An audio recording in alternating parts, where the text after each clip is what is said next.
Rain lashed against the train windows. A symphony of grey blurred the world outside.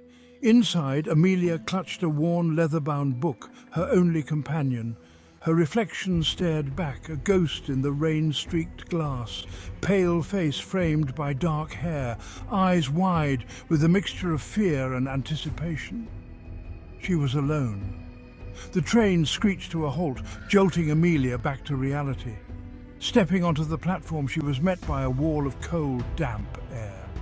The station was deserted, lit by a single flickering lamp.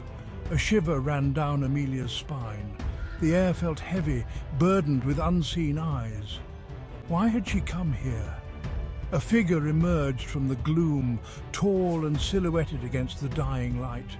He held a lantern, its flame dancing in the wind. Miss Amelia. His voice was deep and reassuring, a stark contrast to the unsettling atmosphere. I'm Thomas. I've been sent to escort you to Blackwood Manor. His eyes met hers, a flicker of concern in their depths. Amelia took a deep breath, clutching her book tighter. Doubts gnawed at her. Turning back now would be sensible, safe. But her grandmother's letter burned in her pocket, a promise she couldn't break. With a shaky nod, she followed Thomas into the storm. The unknown awaited.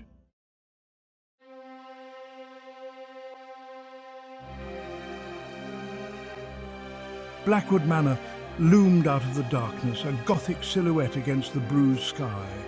Even battered by time and weather, its grandeur was undeniable.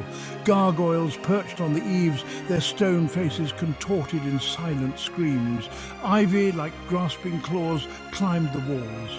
The heavy oak door creaked open, revealing a cavernous hall. Shadows danced in the flickering light of a grand chandelier. Dust motes swirled, catching the faint light. It felt like stepping back in time.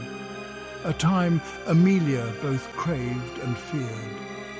Thomas led her through echoing corridors, his footsteps muffled on the thick carpets. Portraits of stern-faced men and women lined the walls, their eyes seeming to follow her every move. A sense of history pressed down on Amelia, a weight of generations past. What secrets did these walls hold? Her room was on the top floor, overlooking the wild expanse of the moors. The furniture was old but well maintained. A fire crackled cheerfully in the hearth, casting dancing shadows on the walls. For a moment the oppressive atmosphere lifted. Maybe she could find peace here. Maybe this wouldn't be so bad after all.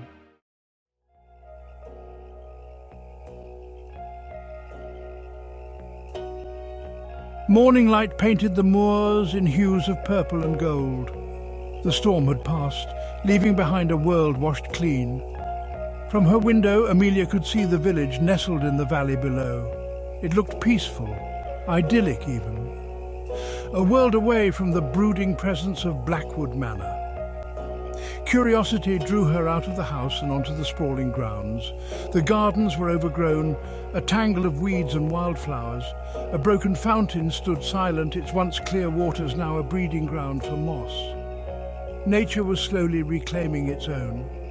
A path wound its way through the trees, beckoning her forward. Following it, Amelia found herself at the edge of the woods. The air here felt different, cooler.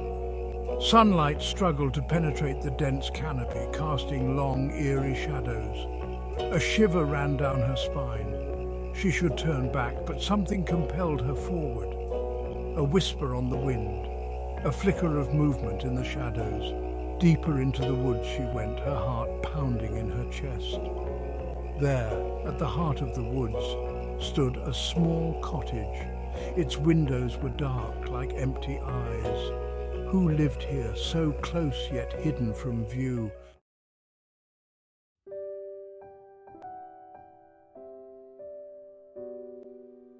Back at the manor, Amelia found Thomas in the library.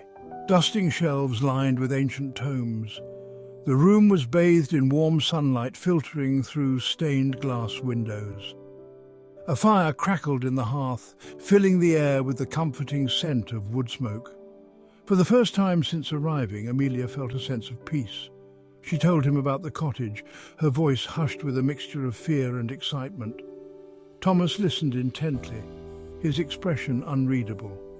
When she finished, he sighed, running a hand through his hair. It's just an old shepherd's hut, abandoned years ago. But Amelia sensed he was holding something back. There was a sadness in his eyes, a flicker of something unspoken. She wanted to press him, to demand answers. But something held her back. Maybe it was the way he looked at her then, a hint of vulnerability in his gaze. Later that evening, over a dinner of roast lamb and rosemary potatoes, Amelia found herself drawn to Thomas. He was different from anyone she'd ever met. There was a quiet strength about him, a sense of hidden depths. And beneath the reserved exterior, she sensed a kindred spirit, someone who understood the weight of solitude.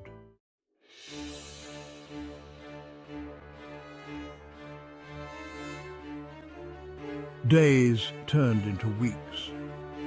Amelia settled into a routine at Blackwood Manor. She spent her mornings exploring the vast grounds, her afternoons lost in the library, poring over dusty volumes. And in the evenings, she found herself looking forward to her conversations with Thomas. He was a man of few words, but there was a depth to his silence that drew her in. They talked about books, about history, about the world beyond the moors. And sometimes, when the fire burned low and the shadows grew long, they spoke of things unspoken, of loneliness and loss. But even as she found herself drawn to Thomas, the unsettling feeling that something was amiss grew stronger. There were strange noises in the night, footsteps in the hallway, whispers outside her door. Once she woke to the feeling of someone watching her, a cold presence that vanished as quickly as it had come. And then there were the dreams, vivid, disturbing dreams of a woman in white, her face obscured by shadow. The woman's voice echoed in Amelia's mind, filled with a mixture of sorrow and rage. "Beware," she whispered, "beware the shadows of Blackwood."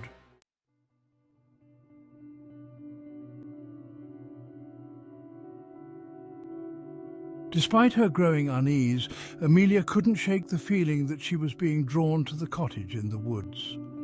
One crisp autumn afternoon, she found herself walking the familiar path, her heart pounding in her chest. The air was heavy with the scent of damp earth and decaying leaves. Sunlight filtered through the trees, casting long, dancing shadows. As she approached the clearing, she saw a figure standing outside the cottage. It was Thomas.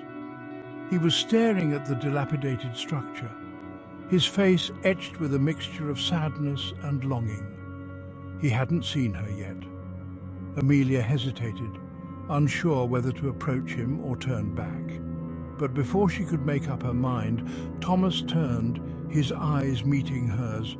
For a moment, surprise flickered across his face, followed by a look of pure terror. It was gone as quickly as it had come, replaced by a carefully neutral mask. "Amelia," he said, his voice strained, "what are you doing here?" He took a step towards her, his hand outstretched as if to pull her close, but there was something in his eyes that made her hesitate, something dark and unreadable.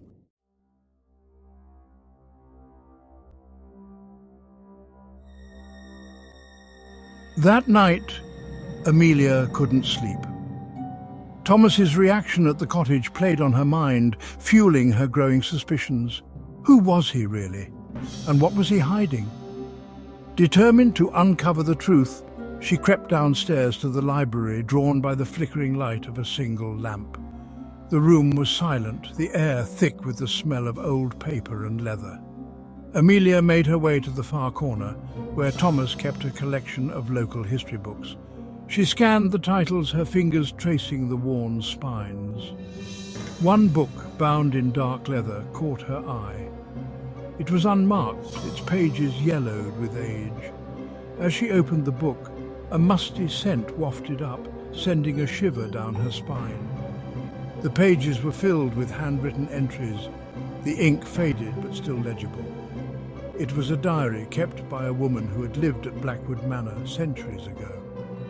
Amelia's eyes scanned the pages, her heart pounding in her chest as she pieced together the tragic tale. The woman, Eliza, had fallen deeply in love with a young man from the village. But their love was forbidden. Her family, obsessed with lineage and wealth, had promised her to a wealthy suitor. Driven to despair, Eliza and her lover had planned to elope, to escape the clutches of her tyrannical father.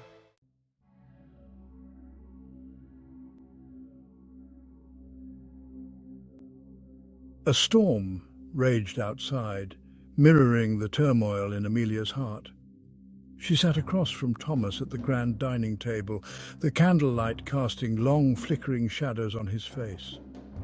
Each clink of silverware against china felt deafening in the tense silence. He knew she had been in the library. She could see it in the way his eyes followed her every move. Thomas, there's something I need to ask you. She hesitated, unsure how to broach the subject without betraying the extent of her knowledge. The diary had revealed more than just Eliza's story. It hinted at a darkness that clung to Blackwood, a cycle of tragedy and despair. He met her gaze, his expression unreadable. Ask. He said, his voice low and steady. But there was a tremor in his hand as he lifted his glass to his lips. He was afraid. But of what? Before Amelia could speak, a blood-curdling scream shattered the night. It echoed through the halls of Blackwood Manor, sending a chill down her spine. Both of them jumped to their feet, their faces pale. The scream had come from upstairs, from the direction of the guest rooms. Someone else was in the house.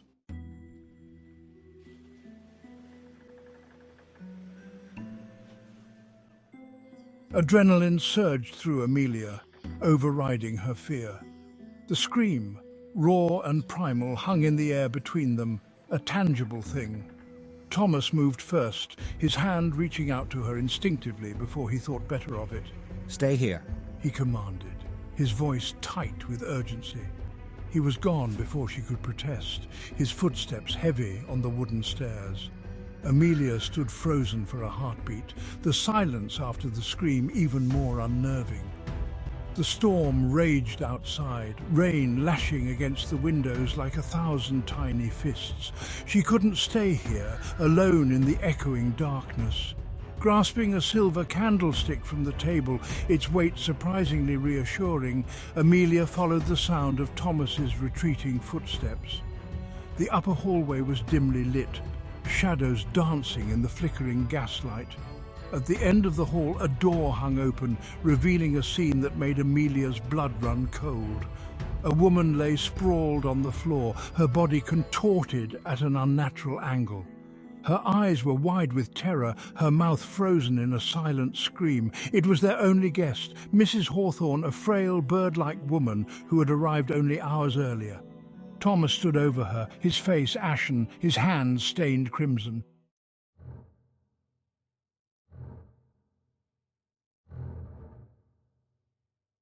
Thomas stammered, his voice hoarse with shock. I didn't... He looked up at Amelia, his eyes pleading for understanding. But all Amelia could see was the blood on his hands, the lifeless eyes of the woman at his feet. The candlestick trembled in her grasp, her mind a chaotic storm of fear and suspicion. We need to call for help, She said, her voice surprisingly steady, but even as she spoke the words she knew it was already too late. The storm had cut them off from the outside world, the phone lines dead, the roads impassable. They were trapped in Blackwood Manor with a murderer and a ghost.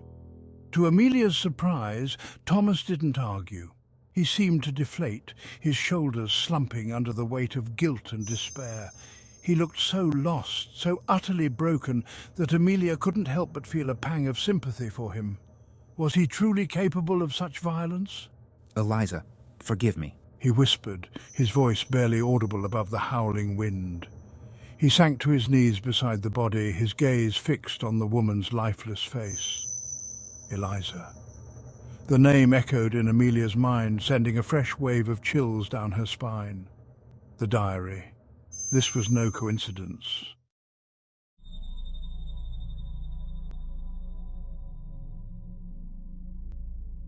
The storm showed no signs of abating. Rain lashed against the windows, the wind howling like a banshee in the chimney.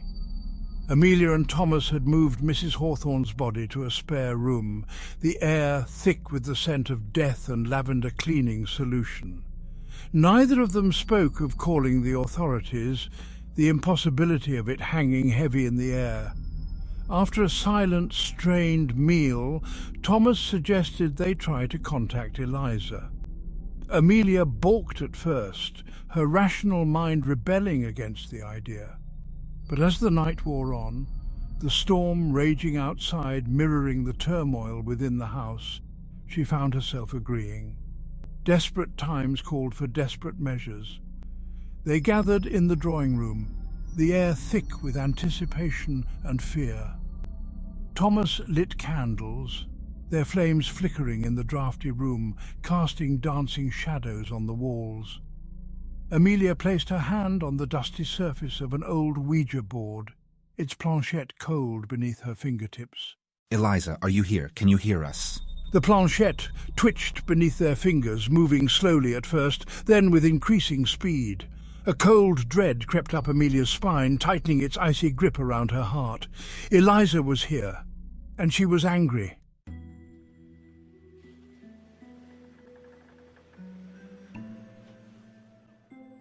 The planchette danced across the board, spelling out a chilling message. Beware the shadows, they hold the truth. He is not what he seems. Amelia's gaze darted to Thomas, his face pale and drawn in the flickering candlelight. He looked genuinely terrified, his eyes wide with a fear that seemed to mirror her own. What does it mean? Who are we supposed to beware of? But the planchette remained stubbornly silent. The only sound, the crackling of the fire and the relentless pounding of the rain against the windows. Perhaps we should stop here. He reached for the planchette, but Amelia pulled her hand back, a sudden surge of defiance coursing through her. She wasn't finished yet. She needed answers. Ignoring Thomas's protests, Amelia pressed her fingers against the planchette, her voice firm. Eliza, tell us what happened. Who killed you? A gust of wind rattled the windows and the candles flickered, plunging the room into momentary darkness. When the light returned, the planchette was moving again, spelling out a single word: run.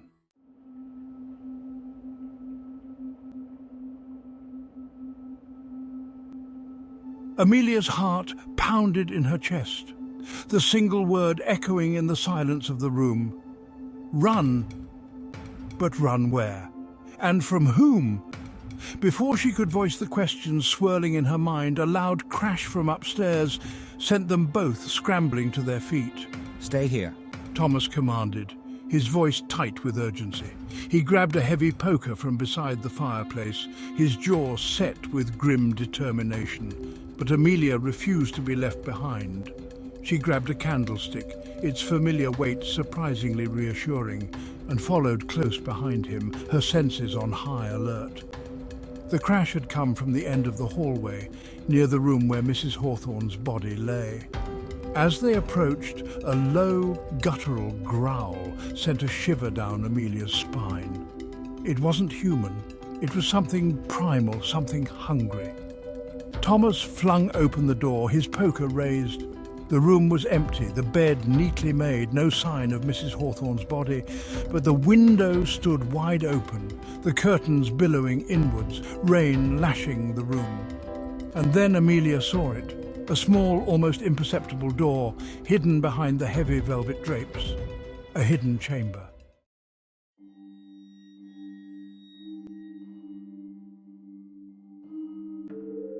The air in the hidden chamber was thick with the scent of decay and something else, something metallic and cloying that made Amelia's stomach churn. A single flickering oil lamp cast long, grotesque shadows on the damp stone walls, revealing a scene that sent a wave of nausea through her.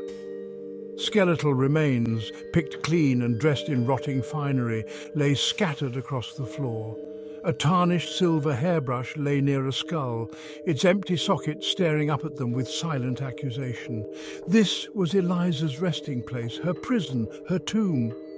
Thomas sank to his knees, his face contorted in a mixture of horror and grief. "Oh, Eliza," he whispered, his voice choked with emotion. "I'm so sorry." He reached out a trembling hand towards the skeletal remains, his touch infinitely gentle. Amelia stared at the scene, her mind struggling to comprehend the horror of it all. Eliza's diary entries flashed through her mind, snippets of a love story cut tragically short. This wasn't just a ghost story. It was a story of betrayal, of obsession, of a love so strong it defied even death.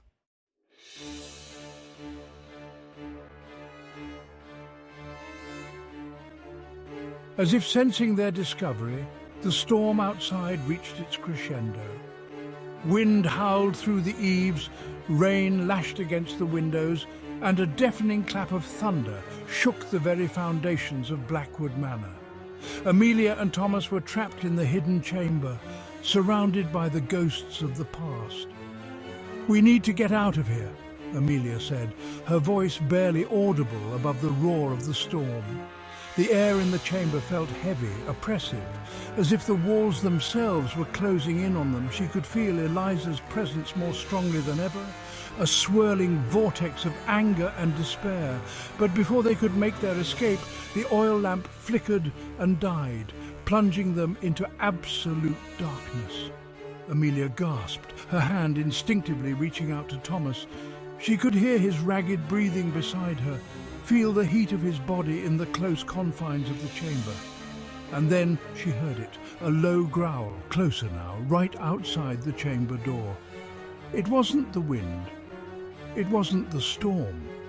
It was something else, something monstrous, something that had been awakened by their presence, something that was coming for them.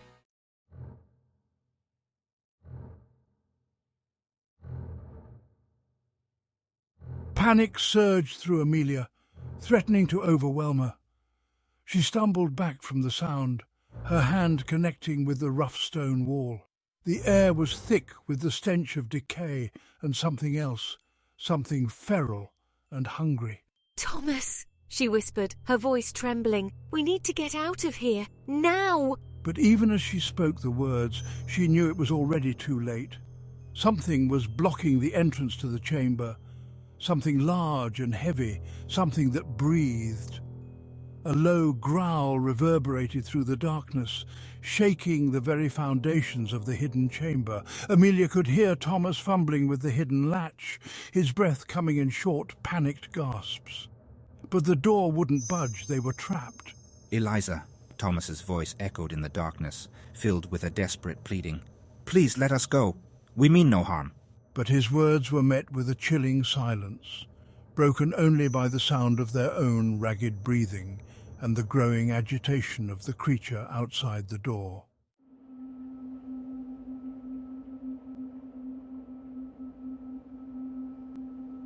Amelia pressed herself against the cold stone wall, her heart pounding against her ribs like a trapped bird.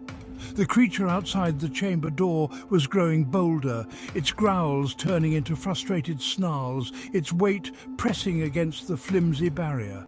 They were running out of time. "Thomas, we need to do something, anything." But what could they do? They were unarmed, trapped in a hidden chamber with a creature that seemed to defy all reason. As if in answer to her unspoken question, Thomas took a step closer, his hand finding hers in the darkness. His grip was surprisingly strong, reassuring. "Amelia, there's something I need to tell you. Something about Eliza, about me." And then, in the darkness of the hidden chamber, with the creature prowling just beyond their reach, Thomas confessed his secret. A secret that spanned centuries. A secret that bound him to Blackwood Manor and to the restless spirit of Eliza. He was not what he seemed. He was not entirely human.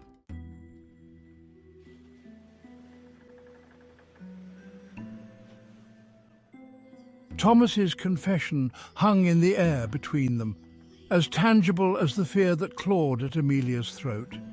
He was a descendant of Eliza's lover, cursed by her father to guard Blackwood Manor and protect the secret of her death. He was bound to the house, to her memory, forever caught in the crossfire of their tragic love story. The creature outside the chamber door let out a deafening roar, shaking the walls, and Amelia realized with chilling certainty what it was. It wasn't a wild animal, but something far more sinister, something born of darkness and despair. It was Eliza's rage, given form, a manifestation of her centuries-old pain and fury. She won't let us leave, not while her anger remains. He looked at Amelia, his eyes reflecting the flickering light of the creature's rage seeping through the cracks in the chamber door. I'm sorry, Amelia. I never meant for you to be a part of this. But Amelia knew there was no escaping this story, not for either of them. They were bound to Blackwood Manor, to Eliza's legacy, by a thread of fate as strong as any curse. And as the creature's roars grew louder, more insistent, Amelia made a choice. A choice driven by fear, by compassion, by a love that was blossoming in the shadows of Blackwood Manor.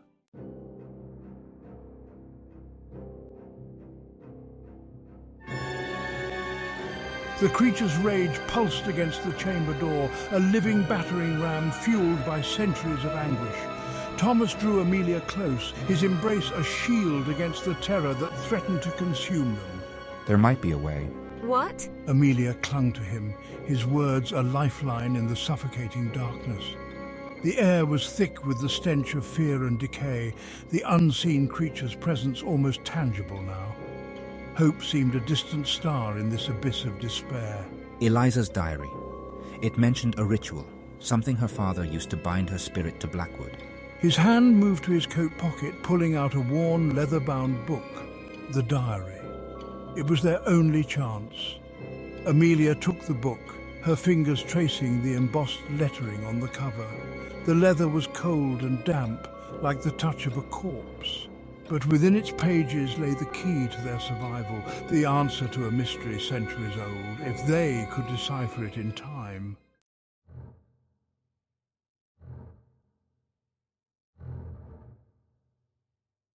The creature roared again, shaking the chamber with a force that sent dust raining down from the ceiling. Amelia's heart hammered against her ribs, every thud a stark reminder of their dwindling time.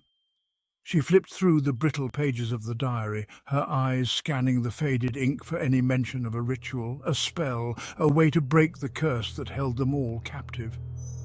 Thomas knelt beside her, his shoulder brushing hers as they both leaned over the diary, illuminated only by the faint ethereal glow emanating from the creature beyond the chamber door. His nearness, his shared desperation, sparked a strange sense of intimacy in that claustrophobic space. They were in this together, bound by fear and a growing sense of responsibility for the tragedy that unfolded around them. Here. Thomas whispered, his finger pointing to a passage near the end of the book. The ink was darker here, almost black, the handwriting frantic, desperate. It was Eliza's final entry, written on the eve of her forced marriage, a last-ditch attempt to break free from her father's tyranny.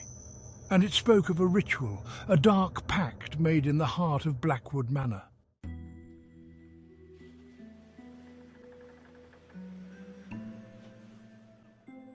The ritual, as described in Eliza's frantic scrawl, was a macabre tapestry of blood magic and forbidden knowledge.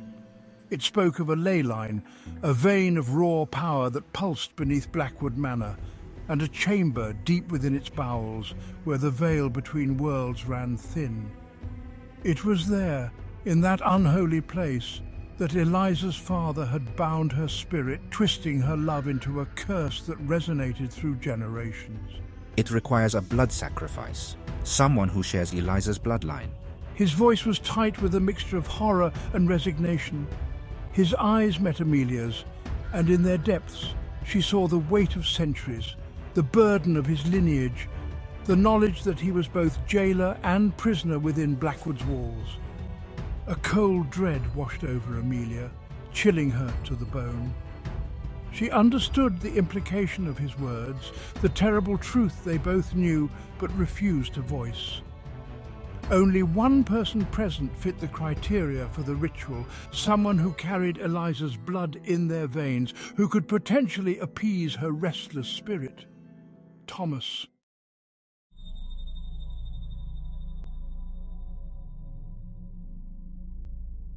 The creature outside the chamber door was growing restless, its frustration palpable in the air.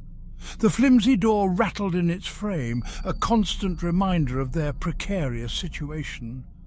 Amelia closed the diary, the leather cold against her skin, and looked at Thomas, really looked at him, seeing beyond the fear and guilt to the man beneath. The man she was inexplicably drawn to, even in this nightmare. There has to be another way, she said, her voice firm despite the tremor that ran through her. She refused to believe that the only solution involved sacrifice, especially not Thomas's. He had suffered enough, bound to Blackwood for centuries, a prisoner of a past he didn't choose. As if in answer, a cold wind swept through the hidden chamber, extinguishing the faint glow emanating from the creature beyond the door. Amelia gasped, the darkness now absolute, suffocating. And then she felt it, a touch, feather-light yet undeniably real, on her cheek. The air grew heavy, the temperature plummeting as if winter itself had seeped into the chamber. Amelia's breath caught in her throat, her every instinct screaming at her to run, to flee from whatever unseen force had invaded their sanctuary.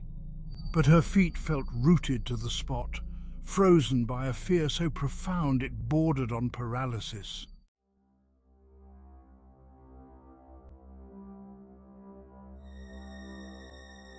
The heart of the manor. Eliza. Thomas's voice echoed in the darkness, a mixture of hope and trepidation. He too had felt the shift, the sudden chill, the presence that seemed to wrap around them like a shroud. Amelia could hear him fumbling with the latch on the chamber door, his movements frantic, desperate, and then miraculously it swung open. The faintest of lights flickered in the distance, beckoning them forward. It wasn't the ethereal glow of the creature, but something warmer, more inviting. It pulsed with a rhythm that seemed to resonate deep within Amelia's chest, drawing her towards it with an irresistible force. "Come," a voice whispered in her ear, barely audible yet undeniably clear. It wasn't Thomas's voice, it was older, filled with an echo of sorrow and a hint of something else, something akin to hope. Amelia couldn't be sure. All she knew was that she had to follow that voice, to trust the unseen hand that guided her through the darkness. They navigated the labyrinthine corridors of Blackwood Manor, each step guided by instinct and that faint, pulsing light. The creature's presence seemed to recede with every step they took away from the hidden chamber, replaced by a growing sense of anticipation of a destination nearing. They were being led somewhere, but to what?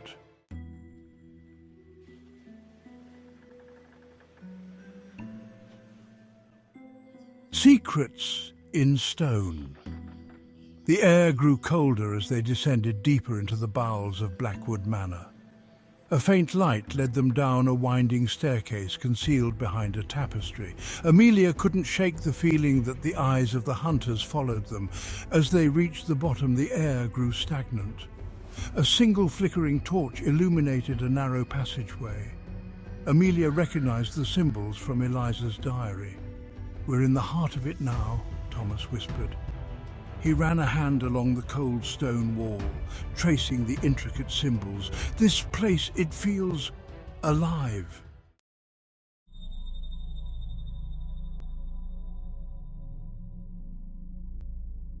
The passageway opened into a vast chamber, its ceiling lost in the flickering shadows cast by the single torch. The air here was thick with the scent of incense, and something metallic and cloying that made Amelia's stomach churn. A circular platform occupied the center of the chamber, its surface etched with intricate symbols. In the center of the platform, a depression in the stone formed a bowl, its rim stained a rusty brown, and standing before the platform, her back to them, bathed in an ethereal white light, stood Eliza. He took a step towards her, his hand outstretched as if to touch her, but a wall of invisible force stopped him short.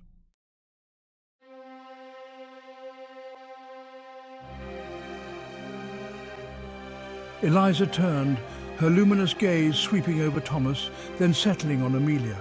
Her eyes, once filled with youthful joy, now burned with an ancient pain, a sorrow that spanned centuries.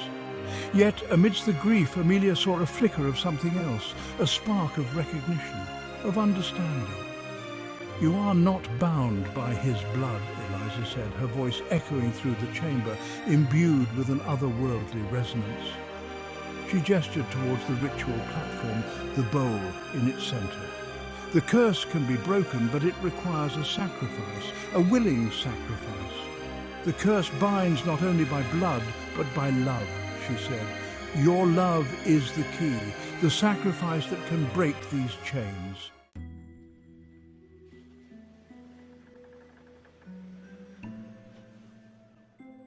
Amelia's heart pounded against her ribs, a frantic drumbeat against the silence of the chamber.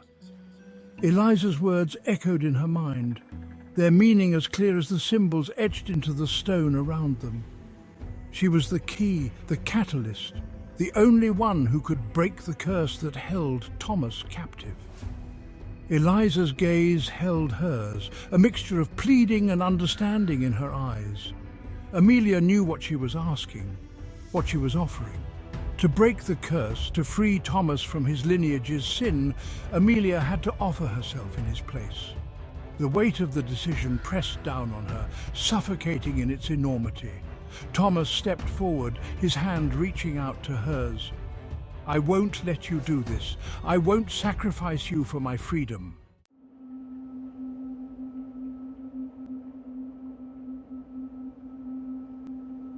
"There is no other way," Eliza said, her voice tinged with regret. "The ritual demands balance, a life for a life."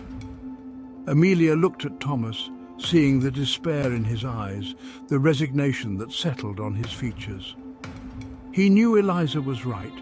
He had lived with the curse for centuries, understood its intricate workings, the price it demanded. But even as Amelia accepted the weight of their situation, a flicker of hope ignited within her. Eliza's words echoed in her mind, their emphasis on balance, on exchange. What if there was another way to interpret the ritual, another form of sacrifice that wouldn't require a life for a life? "Eliza," Amelia said, her voice surprisingly steady despite the tremor that ran through her. "What if we offer you something else? Something that represents the love that was stolen from you, the future you were denied."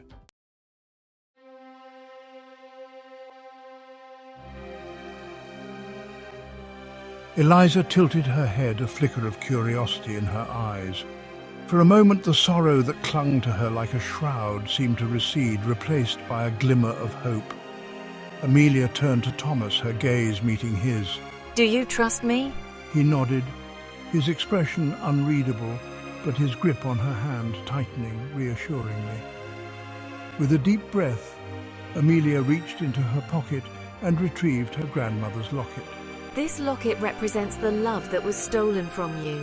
It represents the hope of a future denied, the promise of generations yet to come. Take it, Eliza. Take it and let go of the pain, the anger, the curse that binds you to this place." Eliza reached out a translucent hand, her fingers brushing against the locket, and a wave of peace washed over Amelia. The locket glowed brightly in Eliza's hand, transforming into a single perfect white rose. The curse that had haunted Blackwood Manor for centuries shattered.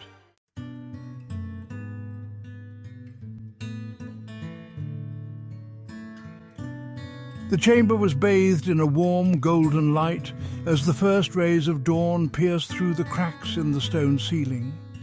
Amelia stood hand in hand with Thomas, watching as Eliza's form shimmered, her image fading but her presence remaining, a comforting warmth that permeated the chamber. Thank you. You have given me peace, released me from my prison of pain. May you both find happiness in this life and the next. And with a final, bittersweet smile, she vanished, her spirit finally laid to rest. The symbols on the walls faded, the air losing its oppressive weight as the curse lifted. Thomas turned to Amelia, his eyes filled with a mixture of awe and gratitude. You saved me, you saved us both. Amelia smiled, feeling lighter than she had in days, as if a great weight had been lifted from her own shoulders. She had come to Blackwood Manor seeking answers, and she had found something far greater: love, sacrifice, and the enduring power of hope.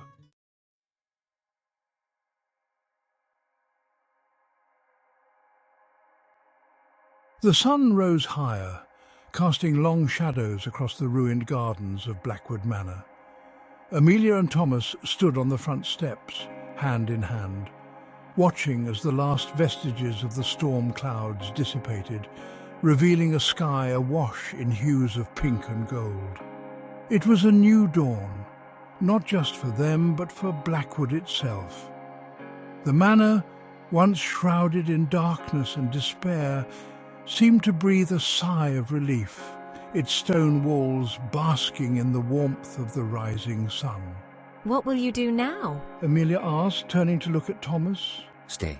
Stay with me, help me rebuild this place, not as a monument to the past, but as a testament to the future.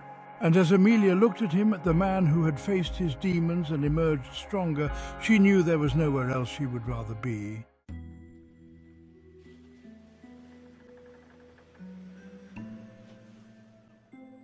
Amelia's words hung in the air, a fragile thread of hope in the face of overwhelming dread. The creature, sensing a shift in the energy, paused its assault on the chamber door, its growls turning into a low, guttural whine. Thomas stared at her, his eyes wide with a mixture of disbelief and admiration. Amelia, you don't know what you're asking, he whispered, his voice rough with emotion. This is Eliza's rage, her pain given form. It's not something you can reason with. But Amelia was determined.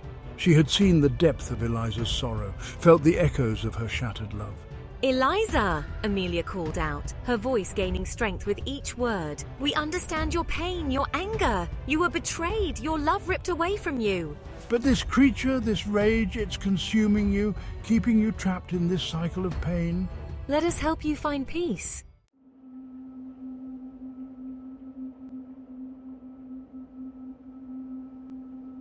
The chamber grew colder, the air thick with anticipation. The faint light emanating from the creature flickered, casting grotesque shadows that danced across the stone walls. Amelia held her breath, her heart pounding against her ribs, waiting for a sign, any sign that Eliza had heard her plea. And then, slowly, the creature's growls subsided, replaced by a low, mournful keening that seemed to emanate from the very walls themselves. You offer me peace. Eliza's voice, whisper soft yet imbued with an otherworldly resonance, seemed to come from everywhere and nowhere at once. Not bargain, Amelia said, her voice firm despite the tremor that ran through her. We offer understanding, compassion. She stepped away from Thomas, drawing strength from the warmth of his gaze, the silent support she felt radiating from him. You were denied your happiness, your future. Let us help you find peace.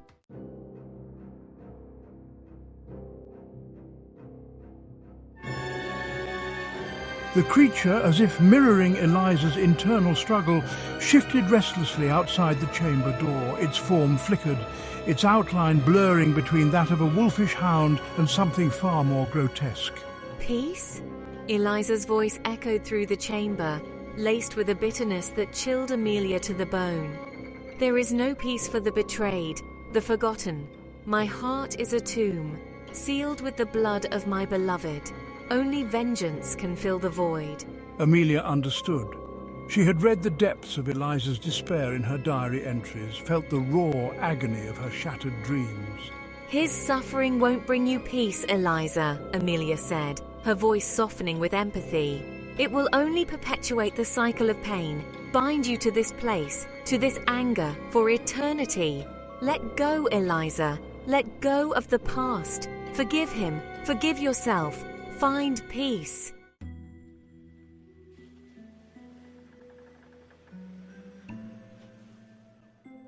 A low growl vibrated through the chamber, a sound that seemed to emanate from the depths of the earth itself. The creature outside the door was growing impatient, its form solidifying, its eyes glowing with an eerie green light appearing in the darkness beneath the door crack. Silence! You dare to presume to know my pain, to offer counsel to a heart consumed by darkness. You are but a flicker in time, a fleeting breath compared to the eternity I have endured. Amelia felt a surge of fear, cold and paralyzing, but she pushed it down, drawing strength from the knowledge that she was fighting for something more than her own survival. You may have endured an eternity of pain, Eliza, but you were also capable of an eternity of love. Don't let the darkness extinguish the light you carried within you. Choose love, Eliza. Choose peace.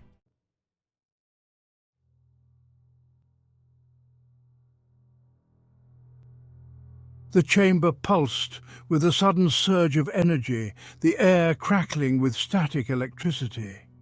The creature outside the door thrashed violently, its growls turning into ear-splitting roars that shook the very foundations of the manor.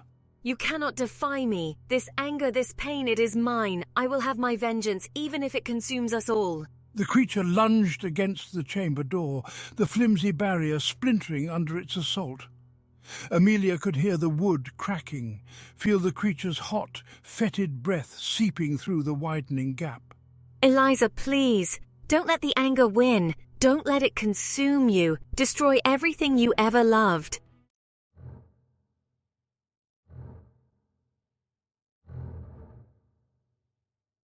But Eliza was lost in her own torment, consumed by the flames of her own making.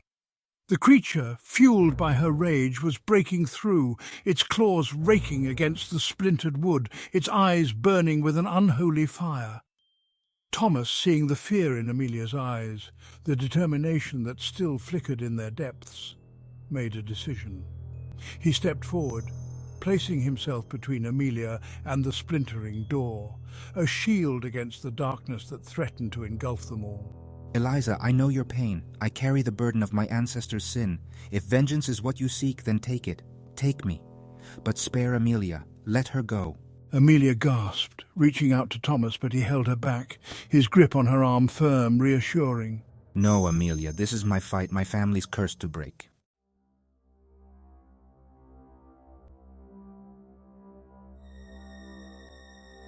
The creature, sensing Thomas's acceptance, his willingness to offer himself as a sacrifice, paused in its assault, its growl subsiding into a low, rumbling growl. The air crackled with tension, the chamber holding its breath as Eliza's spirit, now intertwined with the monstrous form of the creature, considered Thomas's offer. Amelia, her heart breaking at the sight of Thomas's selflessness, his willingness to sacrifice himself for her, knew she couldn't let him face this alone. She loved him with a depth and intensity she hadn't thought possible, a love that had blossomed amidst the shadows of Blackwood, nurtured by fear and shared grief, solidified in the face of death. No, Eliza, if vengeance is what you seek, then take us both. We face this together as we faced everything else within these walls.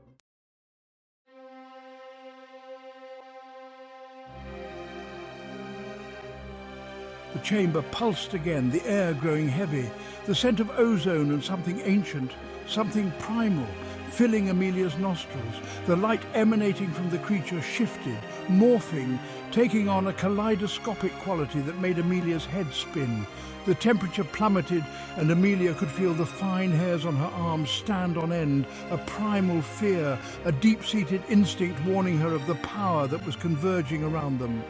The veil between worlds was thinning, Eliza's rage, her sorrow, her very essence threatening to spill into the chamber to consume them all. Thomas drew Amelia closer, his arm around her waist, pulling her into the protective circle of his embrace. She rested her head against his chest, drawing strength from the steady beat of his heart, the warmth of his body a stark contrast to the icy chill that permeated the chamber. It's all right. We're in this together. Whatever happens, we face it together.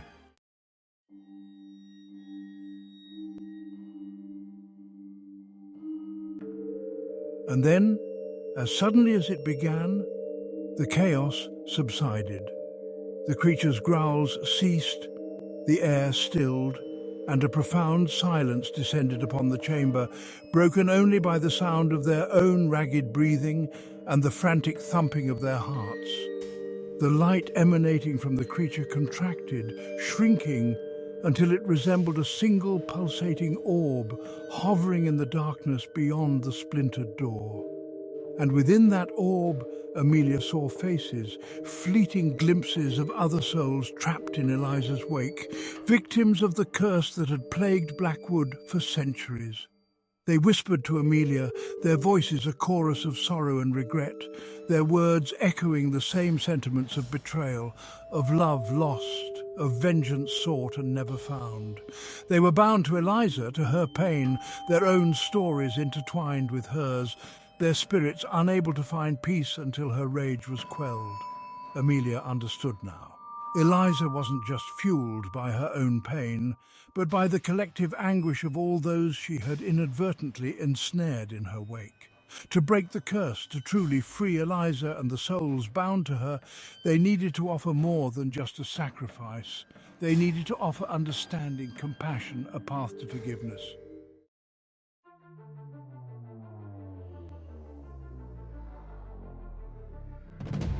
Amelia looked up at Thomas, his face etched with a mix of fear and determination, and she knew they were thinking the same thing.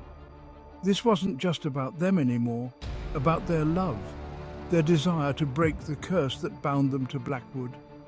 This was about offering solace to those who had been denied it for far too long. Eliza, we hear you. We hear their pain, their sorrow. They were victims of circumstance, caught in the crossfire of your grief, just as you were a victim of your father's cruelty. The orb of light pulsed, and Amelia felt a shift in the energy within the chamber, a subtle easing of the oppressive atmosphere. The whispers from beyond grew louder, more insistent, as if sensing a change, a glimmer of hope in the darkness. We can't change the past, Eliza. We can't undo the pain, the betrayal. But we can offer you a choice. Cling to the anger, to the darkness, and remain tethered to this place, bound to the cycle of pain, or let it go. Forgive, heal, find peace for yourself and for all those who suffer alongside you.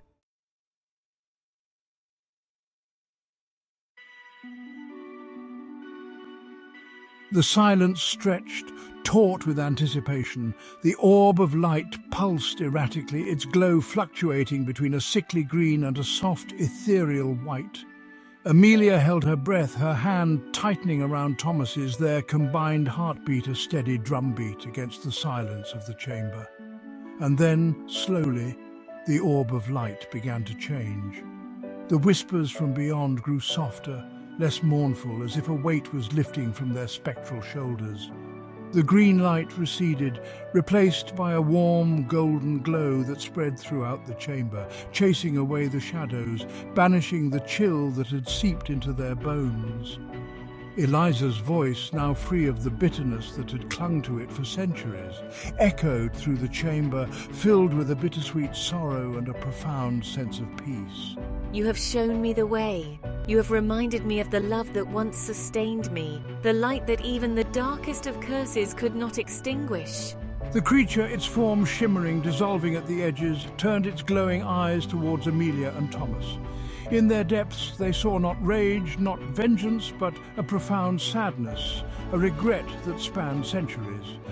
And then, with a final mournful whine, it vanished, dissolving into motes of golden light that swirled around them, a cascade of warmth and forgiveness. The chamber was bathed in golden light from the orb, pulsating gently as if breathing with the house. Amelia and Thomas watched spirits swirl towards the light, their whispers turning into sighs of contentment. Eliza's form solidified, her face serene, transcending time and death. She smiled wistfully and reached out a translucent hand towards Amelia. You have a kind heart. You have shown me the path to redemption. The golden light coalesced into a perfect white rose, its petals unfurling in slow motion. The first rays of dawn pierced through the cracks in the chamber ceiling, casting long, dancing shadows across the stone walls.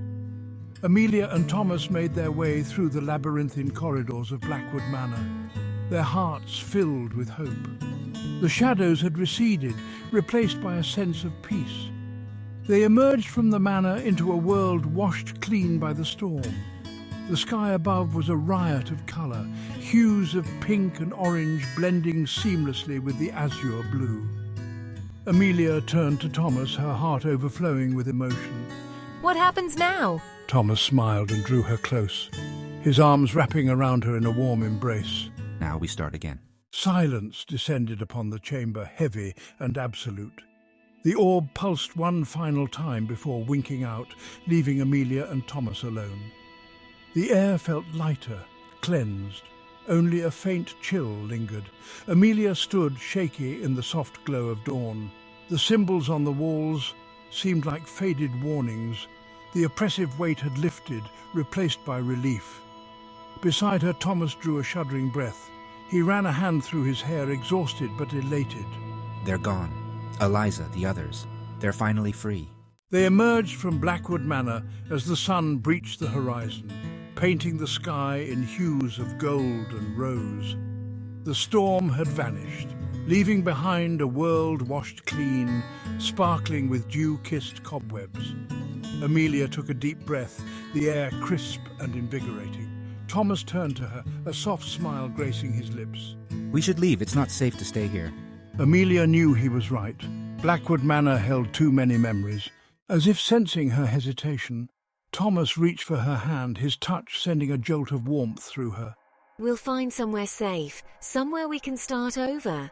Amelia nodded, her fingers tightening around his. That was the promise they had made to each other. They would honor their memory by embracing the future, by ensuring that the cycle of pain that had haunted Blackwood would never be repeated. But before they left, there was one final task to complete. Amelia led Thomas to the overgrown garden behind the manor. The garden, like the house itself, bore the scars of time and tragedy. They stopped before a patch of overgrown lilies. Kneeling down, Amelia carefully placed the white rose. Mr. Hawthorne arrived, his face etched with worry, his eyes searching for answers. He had heard the storm and feared the worst. Thomas attributed the disturbances to a freak electrical storm. The old man, relieved, didn't question their decision. As they drove away, Amelia felt sympathy for Mr. Hawthorne. She knew she would never forget Blackwood, and she knew her path would cross with Blackwood's again. Perhaps she would even pen a book, a testament to Blackwood's enduring power. They settled in a small cottage on the outskirts of a quaint seaside town. The cottage, bathed in sunlight, was a place of light and warmth. Amelia began to write, filling notebooks with her memories. Thomas found solace in the rhythm of everyday life, and in the quiet moments, as the sun dipped below the horizon, they would sit on the porch, hand in hand, their silences filled with unspoken understanding.